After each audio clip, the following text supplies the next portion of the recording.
Chair thanks the gentlelady. The chair now recognizes Jenniffer González-Colón from Puerto Rico. Thank you, Mr. Chairman, and thank you for bringing us together for this hearing. And thanks to the administrator for actually being here to answer many questions. In my case, tomorrow is going to be the 6th anniversary of Hurricane Irma Maria in Puerto Rico. And we're still in the process of approving and performing recovery work for municipalities, non-for-profits, faith institutions, individuals, and many others. The recovery of the electric power grid of the island is still mostly in the planning stages, which is one of the issues that I'm most concerned with. And there's been a historic funding, but there's a very real fear that between delays and cost increase, there will be a missed opportunity and work that was promised and will not get done.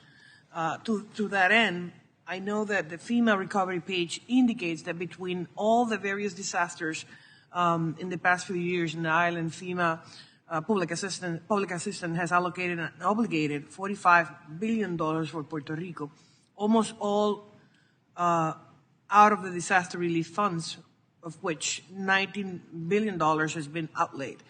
That is transferred from FEMA accounts to the accounts of the entities that are going to be responsible for the work. And on the other hand, FEMA announced $31 billion for public assistance projects, and Core 3, the obligation is near $1.9 billion. But because of most of municipalities or counties on the island, non-for-profits do not have cash on hand or credit to start work before reimbursement, the local institution, Core 3, established a working capital advance system providing $1.2 billion for 38 agencies and municipalities and non-for-profits. However, yesterday in the local press in Puerto Rico, reports that Core 3 announced that as many as 2/3 of those entities will have to return those advances due to not being able to have evidence of the use after a year, and that FEMA is aware and will get a report on this specific week. So to that end, I'm representing the island, so I would love to have a copy of that report that you promised, or at least it's been said that FEMA promised to have a report on that relation of the funds between FEMA and Core 3. As well, the subcommittee of oversight should have that report. My question, Administrator, does your agency have your own record on how much has been actually dispersed to Puerto Rico?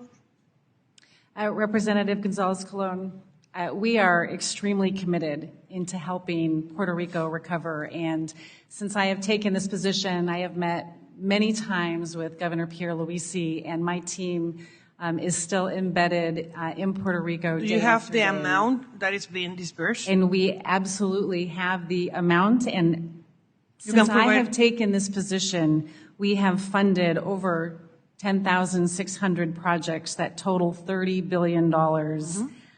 This is 2,800 projects that have begun construction across Puerto Rico and 1,800 that have been completed. Prior to me coming into this position, there were only 81 projects that had been completed. I've been here so we've all had these a years. Tremendous increase in the progress that we're seeing across Puerto Rico. What I would love, because there's a lot of data in numbers and projects and entities that are receiving the funds. If you can provide a committee information about where we are with the latest update of those funds for not just the municipalities, Core 3, and the electrical grid on the island, which is one of the major issues. And how many projects are right now still pending for approval or disbursement from FEMA? Because we got the same issue with the local agencies, which is a complete different process.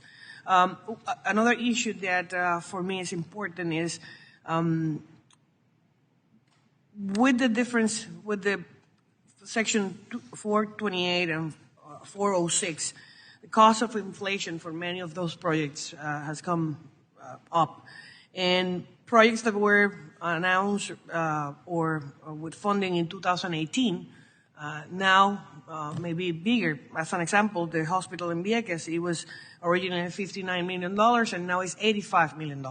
So we got many projects like that that may not have the full amount of and that will happen with electrical grid on the island. I know my time is going to expire, but I would like the committee to have the precise data regarding the planning stages of the electrical grid on the island, how much is being dispersed, when do you expect that we actually have some construction or delivery of the upgrades of the local plants on the island, which is one of the biggest issues and the biggest reasons the Congress did approve more than $11 billion that are not being used. And that is not your fault.